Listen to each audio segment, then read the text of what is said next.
Hey, hello, can you hear me? I think so. Yeah.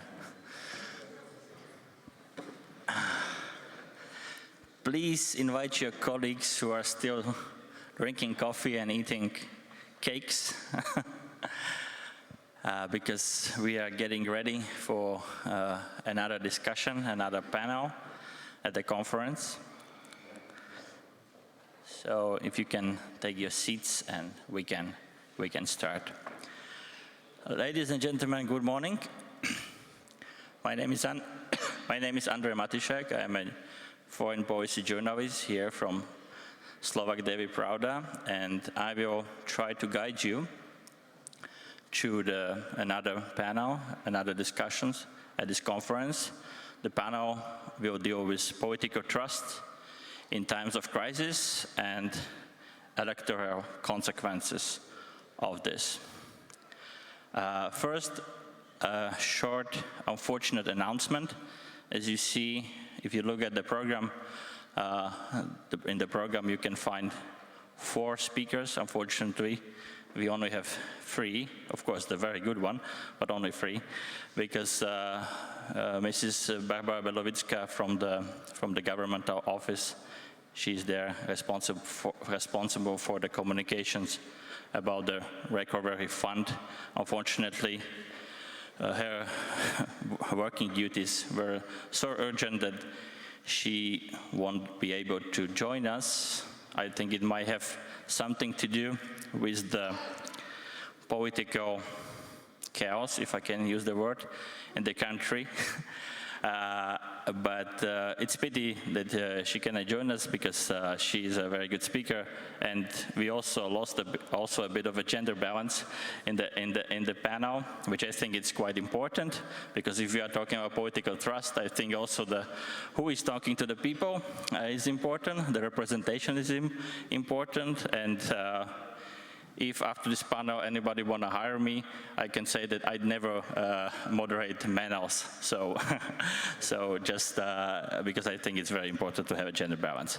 But let's go to the main course, which will be discussions with 3 distinguished speakers. I'm not saying to the left, because at the end I will go to the far left, which I don't want to say. So just I will introduce them. Edith Gut-Przybyłska from Polish Academy of Science, also affiliated with the Visegrad Insight.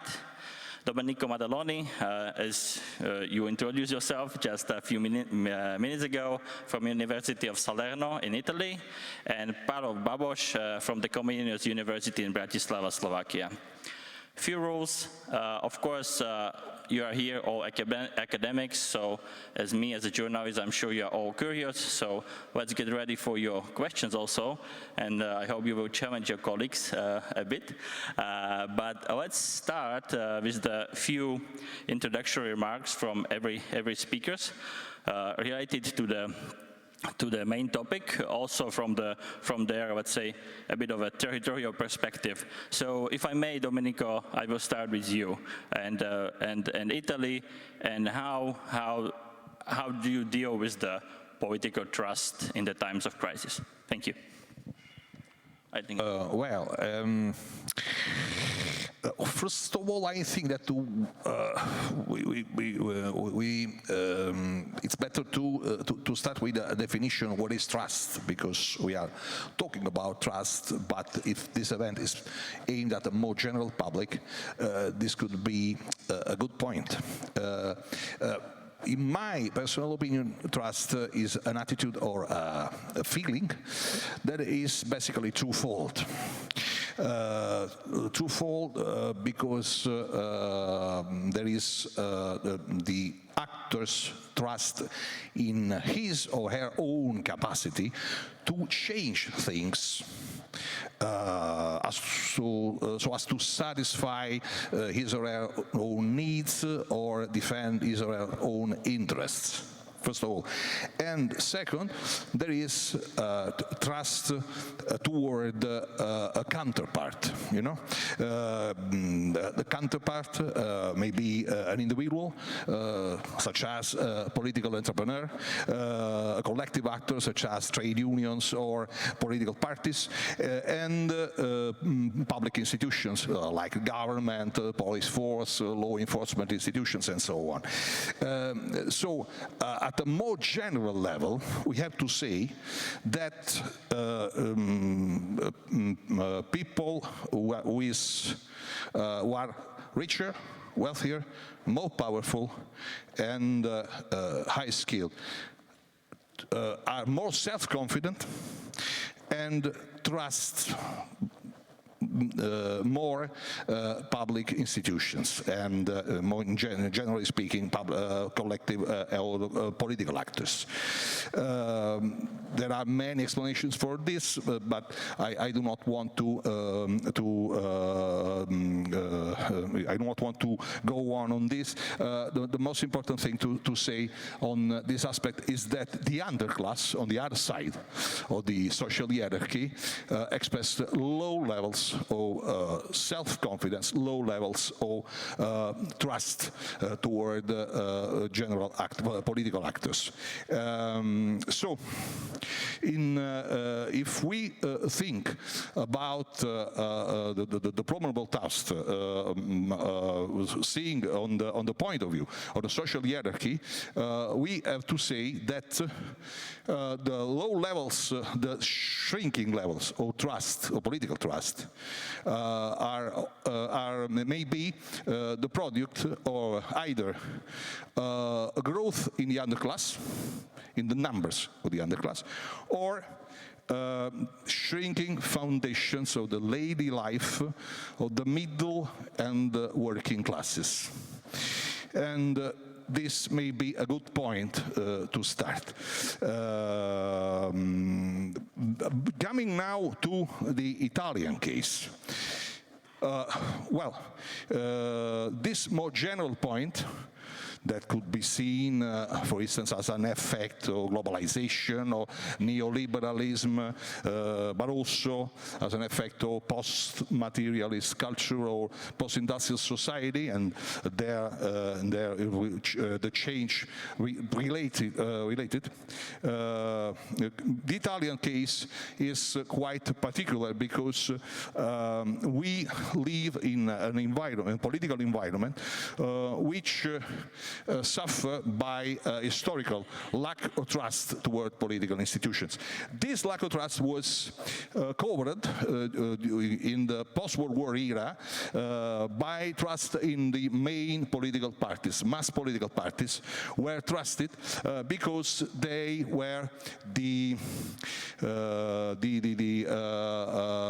defenders of shared and strong political ideologies. So this was the case for Christian Democratic and also for the Communist Party. But during the 80s, all this changed. All this changed. There was a crisis of the political system, the so-called crisis of the First Republic, the so-called First Republic. We did not change our constitution between 1989 and 1994. So we entered in a different phase in which there is more and more electoral volatility in the context of decreasing electoral turnout.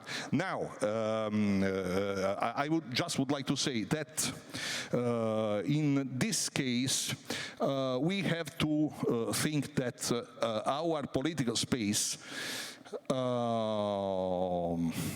is growingly, increasingly balkanized by a series of factors, you know. We have to think to the political space as not as a one-dimensional space between right and left, but a series of segments in which there are many cleavages, many inner fractures of the social realm. One of the main fractures in the Italian society is the fracture between the cleavage between North and South, which is the Italian version of Steinrocken's cleavage center versus periphery, more or less. But there are many others. Of course, capital and labor has not lost its importance, but there are also new cleavages, new political fractures between, for instance, materialist and post-materialist culture, which can maybe expressed in the conflict between, for instance, pro-labor policies versus pro-environment policies, you know? Europeanism versus sovereignism, and also people versus establishment, okay, so-called establishment. So in this balkanized political space, trust is very, very a matter of extremely volatile, because you have to be, you as a party, you have to be able to mobilize your voters, your electorate, and this is more important than trying to convince other people, you know. But when you go to the government, you face with the problems that cannot be solved just by only one point of view. So this political cycle comes to an end in the space of few years, just few years, 3 or 4 years. As a matter of fact, we have seen since 1992 that the party that won one election lose the subsequent elections. So we are going toward a cycle of political trust and political consent that is even shorter. Okay, so this is my first point. So you said that in Italy that parties who are governing or party they were losing the next elections. Yeah. There is a very different case in Hungary, I would say, Edith. So if you can jump into it. So political trust, Hungary, and of course this model of Viktor Orban has been creating for some years. Thank you, Andrej. I'm very happy to be here. Thank you for the invitation. I'm an outlier, not one out, because I'm not part of the consortium at all. I guess it makes sense to talk about Hungary exactly because it's like a laboratory of populist democratic backsliding and technically everything which has anything to do with backsliding in the region. And I'm going to give you a couple of trust-related indicators that would explain the popular success and the durability of the regime and what actually provided a favorable environment for an authoritarian remodeling of Viktor Orban.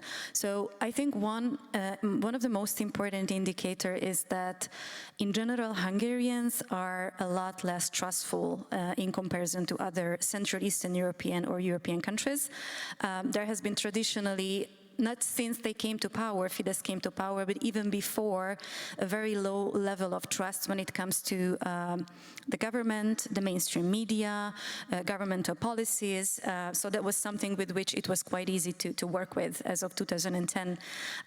Another important indicator is a lack of social capital and the way how people are not really feeling connected to each other, and it's coming together with a very individualistic kind of approach, meaning that the only thing that matters is that my family, I can secure whatever I can for my family, so my family or my narrowest surroundings are going to have access to resources, and what happens beyond that doesn't matter. I mean, there is a lack of solidarity.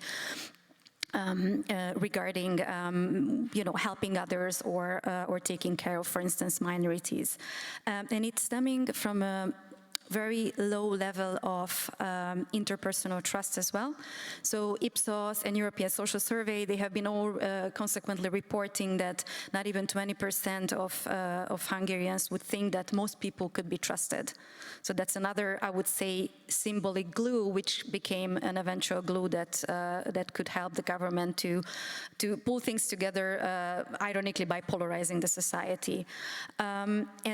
And the fourth I wanted to mention is that a majority has a very low level of feeling of efficacy, as you already mentioned before, that whether you have whether you think you're capable of making a change or having any kind of influence on a political procedure. So according to Ipsos, 71% of Hungarians would believe that the Hungarian political system would never allow them to influence political decision-making, which is really high. And it also translates that Hungarians, with the majority, like 41%, would feel like they would never ever sign a petition. So they're not interested in participating in pushing things through or initiating any kind of policy change. And the fifth thing that I wanted to mention, because it's loosely related to this, but I think it has a lot to do with the popular success of the government, is that there is a very high level of degree of intolerance against sexual/minority, foreigner type of, like technically anything who are not Hungarian. So my former colleagues at Political Capital Research Institute, they were creating this index called the Demand for Extremism Derex Index, and it was showing that even before the Eurozone debt crisis or before the migration crisis, the level of intolerance towards others in Hungary, among Hungarians, was a lot higher than in those countries where there is an actual presence of others, because the Hungarian society is quite homogeneous. So it's, we don't really have to deal with multicultural, intercultural exchange that much. So these are all the factors that I think provided a lot of like a favorable environment for Fidesz to do this authoritarian remodeling, and how they maintained the power in the last 12 years was this kind of toxic polarization that they were, thriving on in terms of, first of all, external and internal enemies are constantly needed, so they would need to, embed it into a strongly Eurosceptic narrative. But at the same time, this is also, they were also exploiting anxieties with regards to others. So this is how the anti-LGBTQ regulation have come into the picture, or the Soros law, or the foreign agent law, and so on and so forth. So each and every one of them are reflecting upon this kind of vertical and horizontal polarization of the society.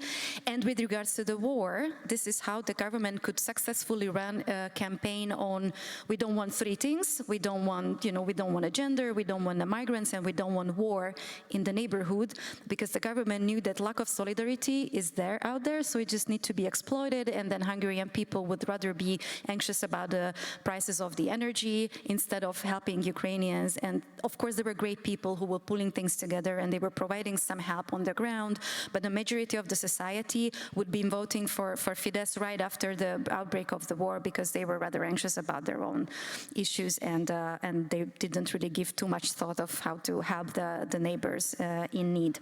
So just to conclude, this is only one side of the coin, like the way how they're polarizing the society, because at the same time the government is thriving on the redistribution of social support, which I think it's a very important element of what we are talking about here, and I'm happy to elaborate it how it comes together with the populist polarization, if you would like to talk in the Q&A. Thank you. Thank you, Edith. Yes, it was interesting that Hungary had elections just a few weeks after the start of the large-scale invasion, Russian large-scale invasion on Ukraine, and some people were at one moment predicting that it might be bad for Viktor Orban. It wasn't at all, I would say. And Slovakia will also have elections in few months, general elections, as you may know, in end of September. So, Paolo, my questions to you, also in the framework of our discussions, political trust, electoral consequences, what do you maybe expect from the elections? Well, you want to know the results right now? Sure, that would be great. I'm going to write my article right now, and I will be. Well, so I'll start with the tradition of what my colleagues have already said, and you said that the current ruling party is most likely to lose the next election, and then in Hungary we had a consensus that the current ruling party is most likely not to lose the next election. Never ever. We'll see. So in Slovakia, I would bet my monthly salary that the current ruling party will lose the election, and I would even bet half of my monthly salary that they won't even make it to the parliament. Why is that? Because they lost, they completely lost the trust of voters and citizens. But saying that, I need to say that we need to differentiate between trust towards politicians, particular political leaders or political parties, and then a more general political trust that relates to institutions like government or office of the president, or even less exposed institutions like General Prosecutor's Office, Ombudsman, and so on and so on. And what we see is that the trust towards current political leaders in Slovakia has dropped significantly, while the more general political trust into institutions, including European institutions, is more or less stable. And it is more or less stable for last decade, except with the pandemic crisis. In 2020, it dropped a bit. But that is again a general trend we see in many European countries or Western countries, and it has to do with what Domenico said, that the shrinking trust is, to some extent, it is a function of uncertainty or worsening conditions of middle class and working class. And the pandemic crisis, the energy crisis, and the Ukrainian war has brought a lot of uncertainties into what to expect in terms of prices, in terms of jobs, whether these middle class and working class members will even maintain their jobs. And if they maintain their jobs, will they lose in real terms because of the inflation, and so on and so on. So because of that, trust into institutions dropped in 2020, but generally it has been stable. Now, for the electoral consequences, I don't think it will affect turnout. In Slovakia, particularly, we've seen very stable voter turnout for last 15 years or so. And there is no reason to expect it to be relevantly lower or significantly lower or even higher. I don't think that the political situation we have right now is so much different from 2020 or 2016 that would even press down or push up the turnout by 10 percentage points. So I don't know if I answered your questions, all of them. Not totally, but of course we don't have a crystal balls. So let's talk about the indicators that might influence elections, or that had been influencing elections in other countries. Domenico, at this moment, Italy has a, let's say, in the post-Second World War era, the most far-right government, and the title of our panel is also the political trust in the times of crisis. And I would argue that we have been through various crises for not just energy, economic, pandemic, and Russian aggression, but 2004, Slovakia entered the EU and NATO. At the time, the world has been dealing with the the Iraqi war, which turned out being disastrous, then a financial crisis that I think had deep down consequences for political systems that might be not that obvious if you look at the surface. But I think people simply lost trust in politicians because they felt that they were lied to. And now, if I turn to Italy, with this government you are having, can you trace the fact that the crises were really impacting the behavior of the voters, and that's why you have this government? Or you see, and of course there will be also some internal issues, so if you can guide us through the Italian landscape. I think that this is a very complex question. Trying to give a more general answer. Well, Italians do not trust politicians, basically. They only trust the politicians and the political party who is at the opposition, because the party that support the government are not trusted anymore, are not reliable, because they did promise that were not accomplished, basically. So the political cycle, from this point of view, is a cycle of disillusionment. Is enthusiasm for the opponent party and disillusionment afterwards. And I think that this will happen also to this government, which unite parties that are located on cleavages that are different. For instance, Fratelli d'Italia, who is the main right-wing party, is basically sovereignism against Europeanism, but Lega Nord is basically south versus north. So Forza Italia is basically, say, capital versus labor. And this is not easy to, and it is not easy for them to act in a way so as to satisfy their specific voters, their electoral body. So I think that this cycle will repeat. But the most interesting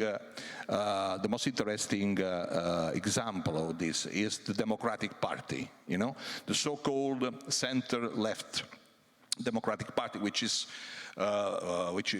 was born from the union of what was left of the Communist Party and what was left of the Democratic Christian Party, as a new modern center-left party. Well, this new political creation just not worked. Because the union of the two kind of political lines was not successful, and basically the Democratic Party has gradually converted itself into the party of the establishment. So it is not just, we nearly say, the ZTL party, the party of the city centers, that is the boroughs in which the wealthiest live, basically. So, and I think that this is the main point. Italy is getting into a crisis that is deepening, so the electoral body simply what is disillusioned does not go to vote. Okay, in the last elections, for instance, Democratic Party lose about 4 million votes. Okay, 5-star movements lost 5 million votes. Yeah, so this is why Fratelli d'Italia, the so-called right-wing coalition, won the election, because the other rested at home, basically. Okay. Edith, in case of Hungary, how the multiple crisis, in your view, contributed to the fact that Orban has a power, might keep the power?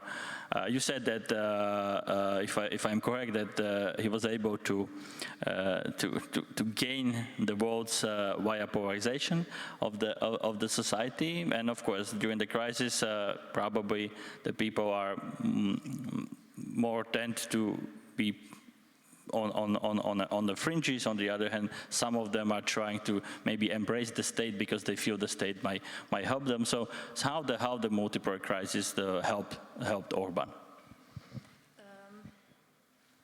I think maybe better if I start with what exactly happened with regards to the war and the anxieties centered around the war and the election. And as you said, everybody thought that might actually have a negative implication on the ruling elite with regards to winning the elections. And it just turned out that it was actually happening because this narrative of peace and security, which has been pushed by the government, it resonated really well with the society. And I was trying to put together the dots for you to understand why they resonated very well with this. And at the same time, it was also, and here comes the, how to make something out of nothing when you don't have the resources, but you're trying to show that you're the one who is going to take care of the people, was exactly that, this kind of paternalistic populist approach of the government, which were saying that, first of all, various strata of the society, the most deprived, they're not capable of taking care of themselves, so we're going to tell them what to do and how to do this through our workfare program, for instance. And at the same time, they were pushing this envelope that we're not only securing peace so that Hungarians are not going to be implicated by the war, but at the same time, we're going to secure cheap gas coming from Russia. So here comes the kind of strong relationship to Russia that made sense, that people wouldn't be anxious about maintaining a good relationship with the dictatorship, because at the end of the day might just have the, they can heat up their homes.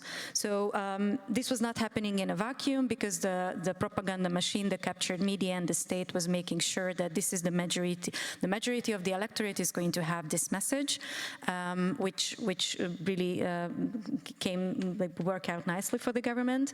And I wanted to give you a few ideas and data about this kind of populist redistribution of the social transfers, which I think also relating to the crisis, but also regardless of the crisis, have been functioning really well for Fidesz in the last 12 years. What they have been doing is that while they were polarizing the society between the deserving good people and the undeserving corrupt, people, they were trying to focus on those, I would say, those groups that are like married heterosexual couples with children, which nicely fit the whole Christian democratic kind of approach of Fidesz. So they were channeling a lot to those people they felt like they deserve, and at the same time they were excluding a lot of people like single mothers, single parents, homosexual people, so that they wouldn't have access to this kind of tax relief, opportunities, different kind of benefits, family policy measures, preserving the purchasing value of the salaries. They were somehow all relating and focusing on this kind of good people. And at the same time, the government was depicting the most poor as the lazy who would need to be taken care of. And I'm in particularly thinking about the Roma community, which is a quite significant part of the Hungarian society, like around 10% unofficially. And there are different kind of policies that they have been politicizing, like the workfare program, throughout which they could make sure that in order to be part of this program and be employed by inside the state, the government has been, the local mayors, the representatives of Fidesz, they will make sure that the Roma people are going to vote for them. So this just a couple of things that comes, if you put them together, you can see how easy it became the government to maintain the durability. And when it comes to the crisis itself, like this kind of one after another, first the Eurozone debt crisis, and then the refugee crisis, and then the war, it all accumulated into this kind of rally around the flag effect with this very paternalistic, super etatist kind of approach where the government is going to make sure that we're going to take care of you, you don't have to be worried about anything, and you know, it was all embedded into this kind of further strengthened state and media capture, which all from different angles help the government to make sure that the people are going to believe that they would need to rely on the government. This is not like the huge majority of Hungarian society, so there is still undecided, tremendous amount of undecided voters and oppositional kind of electorate, which are very, very dissatisfied. But at the same time, given the whole electoral structure and the capture state and the media, it eventually became very difficult for them to get the right information. It also didn't help that the opposition was super fragmented, and then they came together, but they were not convincing enough, and they had to fight an uphill battle. So they were like many layers of this kind of heroic fight on the other side, and I wouldn't put the blame completely on the system, so the opposition is also, there are some things to be blamed for, but to win the election in such a tilted playing field requires a lot more resources, intellectual capacity, and kind of clarity of spirit in order to make it, because it's just it's a lot more it's extremely more difficult than in a functioning democracy. Yeah. I hope you got your questions ready, but before that I will ask Paolo, do you think that I asked you about about the results of the elections, so I will slightly change my questions. Do you think that somebody can win Slovak elections basically on a more or less on Orban's playbook, as it was just described by Edith, using similar messages about war, about how state should function, about minorities and so on? Yes, but not this time, I think, because this time the elections will be dominantly about the economy and economic problems. And the war on Ukraine, in Ukraine, is not so high in the ranking of the topics that bother people. But if Smer, for example, wins and gets a coalition, they can change family policies, they can change social policies, they can even change electoral rules and win the next time, precisely according to the Orban's book. I cannot exclude that option. Okay, so do we have some questions for any panelists? So we have a mic some over there, so if anybody is interested in anything related to Slovakia, Italy, Hungary, but of course all the other issues, so please raise your hand and don't be shy. Yeah. Okay, there is, oh, please, if we can. And please also introduce yourself, if I may. Hello, I am Ángel Torres Adán. I'm a researcher at the Institute for Sociology of the Slovak Academy of Sciences. Okay, I have a couple of comments on a general reflection that I think is very important for all of us that are doing trust and are interested in trust and different parts of the democratic systems. So the first one is one for the Mrs. Skut-Przybylska. I'm sorry if I butchered that, which I did. You were speaking about the increasing polarization in Hungary, and I was wondering what kind of polarization are you speaking about, in the sense that since most of the population is supporting the current regime, I mean, one would say that we are not speaking about polarization in the traditional way of people being split in almost evenly regarding one topic. I would say, I mean, if 90% of the population supports one thing and 10% opposes, there is less polarization than if 50 and 50 support the different positions. So my first question was that, if you could elaborate a little bit, that would be great. Because I totally agree with you, but I'm willing to know how are you framing polarization in this sense. And the second one is more like a reflection in general, because I'm researching a little bit in trust, mostly in the former Soviet region. And I'm seeing a lot also in Spain too, that in very polarized society, it's sometimes difficult to measure trust in institutions, because institutions are tied to the holder. And we tend to see that in extremely polarized environments, people that voted for the party of the current holder of the position, be it the president of the country or the prime minister or whatever, tend to have high levels of trust in these institutions, while those that vote for the opposing parties tend to have really low levels of confidence in that institution. What I was wondering is, to all of us working in this kind of topic, how do we separate the trust in a particular institution, which is an abstract thing, which is I trust in the institutions of my country regarding of the holder, and the other thing is like, how we differentiate if we are measuring trust in that particular holder, in that particular party, in that particular person, whatever, and trust in the institution itself? Because when we spoke about trust in Zelensky, in the president in Ukraine before, there was this graph on the increases on trust on him. I was wondering whether this was an increase of trust in Zelensky himself, which is obviously a part of it, or an increase in trust in the institution of the president of Ukraine in these problematic times with the Russian aggression and all this stuff. It's just a reflection. So thank you very much. Thank you. So, Edith, is Hungary polarized, or? Okay, I'll start very briefly. Thanks for this question. This is very important, and I also would like to clarify some things with regards to this overwhelming majority which the government is getting and having constitutional majority with. As I was trying to emphasize, this whole kind of electoral success wouldn't happen in an institutional vacuum. So this kind of toxic polarization, what I meant is that in 2014, this government could have, again, a constitutional majority with less votes with which they lost the election in 2006.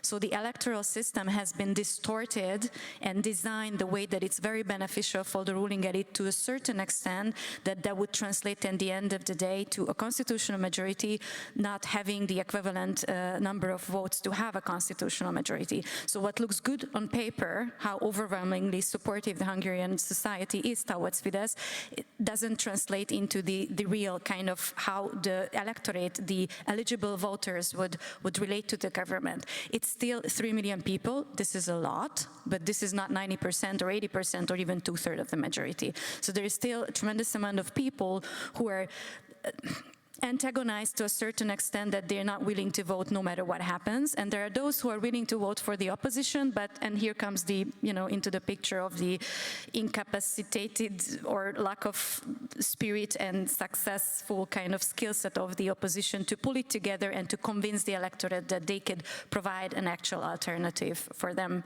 so that they can vote them. So this is how, just to the big picture, how it looks like.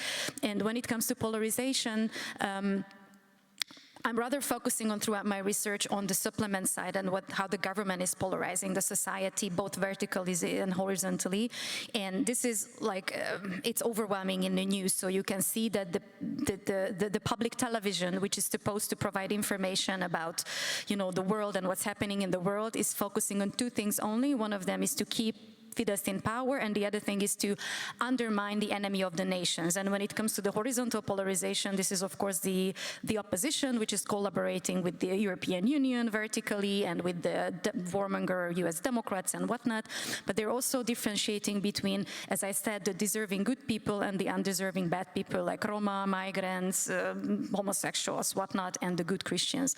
So that's what actually divides the society, and that's how also you can see that those who are, very many of them who are being put into this kind of basket of like bad people, they are not supportive towards the government, also because they wouldn't have the kind of financial support that they would like to see to have at the end of the day. So maybe I will leave it here. Anybody want to add something to this question of polarization? Yeah, I may answer your last question. There are specific or various statistical modeling techniques that allow you to differentiate whether or what level of trust is attributable to institution and what level of trust is attributable to a person. You need to have a survey that is detailed enough. You need proper questions included there, but this is possible. I done it myself. Domenico, anything? No. Okay. And of course, I think we should. Yeah. Please. To have a consideration on the creation of the enemy, no? Because this is a story, a very old story, because we as sociologists know that as the story of the scapegoat, basically, you know. So if you do not have the opportunity to create or to have an enemy for a foreign enemy, an external enemy, you can create an internal enemy so as to raise the level of trust toward yourself as a government. And I just want to, if I may, a very short personal remark. I think what our colleague from Ukraine said, that she doesn't recommend being invited by the other country as the tool how to raise the political trust. So let's hope that the things will come to normal, and Ukraine will be again the country when people can disagree with the president because he will do this or that. Yeah, I just wanted to say that I think we should all support Ukraine, just a small, short personal remark. Anybody with another question for our panelist? Yeah, please. Mike is there. Thank you. Hello, Claudio Tufish from the University of Bucharest. And this is a question that I'm asking every time I'm attending this kind of workshops where people are asking about trust, because I'm looking for the answer and so far I haven't found it. So, I keep on trying. So we all know about these asymmetries of trust, right? It's very easy to get rid of trust. People lose trust quite easily. It's very hard to build back where this trust has been lost. And in our part of the world, I'm referring here to Central and Eastern European countries, mostly post-communist countries, we already started from a very low level of trust in political institutions, and we got even lower than that. Do you have any solution for this problem? Where should we start? Again, I don't expect you to have the answer because I haven't found it in about 20 years since I'm asking myself this question, but you never know. Maybe some of you might pull a rabbit out of the hat and then figure out what's the best way to rebuild trust in such a community, such a society, as a post-communist one which has decreased trust in political institutions. Thank you. So €1 million question, how to rebuild trust. That colleague is looking for answers for 20 years. So who will try to? Well, this is just the way, just the reason why we are conducting this research experience. We are trying to find a solution in form of suggestions, or public policy, in order to improve trust in our democracies. But it is very difficult because it is difficult to imagine a solution that fits well in the political arena, but it is not. It not affects also some other realm of the social system. For instance, the economy. Okay.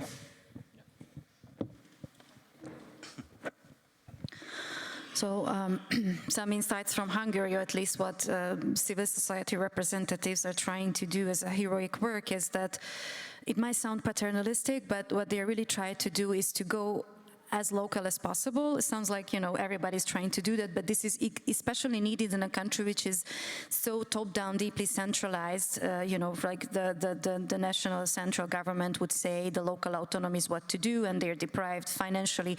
So the more presence of the civic society organizations, I think, present is the best, because also because of the education system would not be capable of providing the kind of skill set on the local level to increase this kind of lack of feeling of efficacy within the society, to boost mutual engagement so that they'll be willing to go and sign a petition or to stand up for something.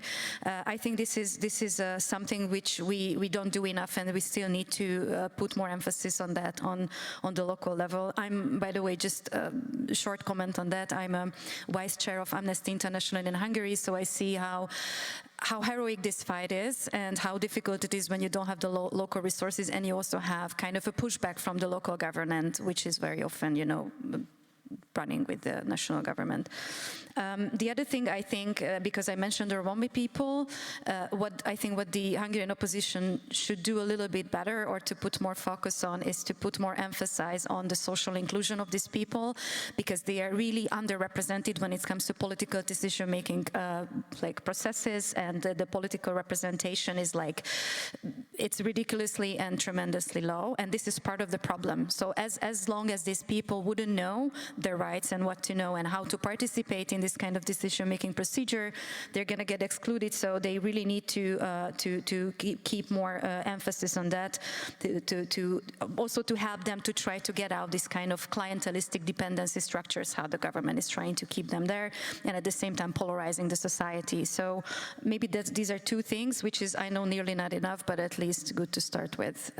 It could be also applicable to Slovakia, because, you know, we're sharing some kind of this kind of structural problems here. Thank you. Paolo, how to rebuild trust? You know, according to the last Eurobarometer, and you might probably give me maybe some other data because you're an expert.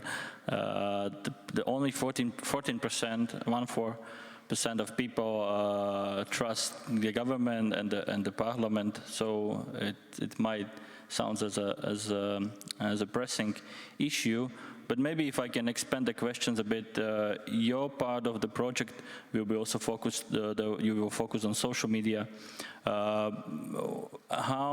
How this segment of society, we can say, is contributing to all of the things we are just discussing, and maybe why did you decide to study this segment? At this point, I may have more questions than answers, as the project is at the beginning, and this is also why we designed our work package the way we designed it together with my colleagues, because we were curious how political activities, and that's our language, but basically people expressing their political views on Facebook mostly, as this is the most used social network in Europe, how they evaluate their own activities. Do they see them as political? For example, if I comment a politician's status, what is my aim? Do I want to influence him? Do I want to influence his actions? And do I see it as a political activity when I'm doing it? And in the next step, we want to see whether such opportunities to be in contact with politicians and political institutions do impact respondents or people's support for democracy as a regime, or several principles of liberal democracy like freedom of speech and minority rights. Because in the literature we see the link that political participation in offline world should promote such values because people learn how to argue, they learn about the other's worldview, and they are forced to hear or listen to other arguments, and this way they kind of it decreases polarization and it teaches them about respecting other opinion, and this is how they should appreciate what democracy and democratic principles offer us. Now we want to see whether the same activities just carried out in online world have the same effect. So I cannot give you results now, but sure. In 3 years' time, if we meet here again. So talk about the 3 years' time, and this will be kind of a wrap-up because this debate was for 1 hour, and I don't think you get a real answer on a question, but the project should run from 2025. And the whole project is called Trust in European Democracy. So do you think that in 2025, maybe also because due to your project, the trust in European democracies will be higher, lower, or basically not much might change? If you look at some aspects of what's going on here in Europe. So how do you predict the, let's say, a short-term future? Will the trust be even lower? Will it decrease, increase, or maybe you would say that we will see some kind of stagnation? So, Paolo. Well, it may be just wishful thinking, but I hope it will be higher. I hope our societies will get out of this crisis in 3 years' time. At least pandemic seems to be over, in the eyes of respondents at least, based on all the surveys I've seen. And on the other hand, I don't believe it will be like double the figures we have now. There's no reason for trust to be doubled in such short time. Domenico? Yeah. Yes, I agree with my colleague from the Czech Republic.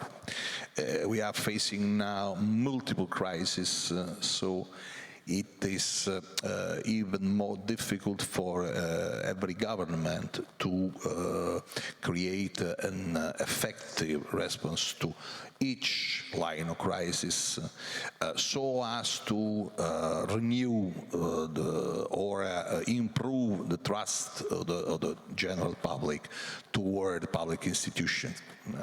I am quite skeptical about that. Edith, what are your crystal balls? Thank you. I really don't want to seem like I'm the doom and gloom, kind of bringing the news, the doom and gloom from Hungary, but I'd like to give you one data, which I think tells a lot about, for instance, the nature of trust within the European Union, which is crucial. When it comes to trust in EU membership, Hungary, together with Poland, is always ranking the highest in the EU, so everybody's super happy that no matter what Kaczynski and Orban is doing, we're not going to leave the EU ever. Which is great. I'm very happy for this data, Eurobarometer and so on and so forth. But at the same time, if you tease out the data, for instance, when it comes to European Social Survey, that shows that Hungarians are the 4th most Eurosceptic within the whole EU, because when they're being asked whether you're satisfied with what the European Union is doing, or whether you would like to transfer more competences from the national level to the European level, or you're okay with what the maneuvering of the European Commission, no one is happy in Hungary. And this is exactly where Viktor Orban's Eurosceptic politics is super popular. So they know about this, they know how to derive this kind of wave of anxieties, and yes, no one would like to leave the EU within the Hungarian society, but at the same time, there's a lot of potential for distrust towards the EU, and this is exactly what is being written by the politicians, and I think a lot of damage has been done already in the last 13 years, and I don't see they would do it reverse or not do the same thing in the next couple of years. Yeah, we will see. We have heard some a little bit more positive maybe scenario than a little bit more gloomy. But there will be nothing gloomy about the lunch we are all expecting, so I'm sure. So thank you very much to the audience for the questions. Of course, to our panelists, Edith, Domenico, and Paolo, and give them some applause. Thank you.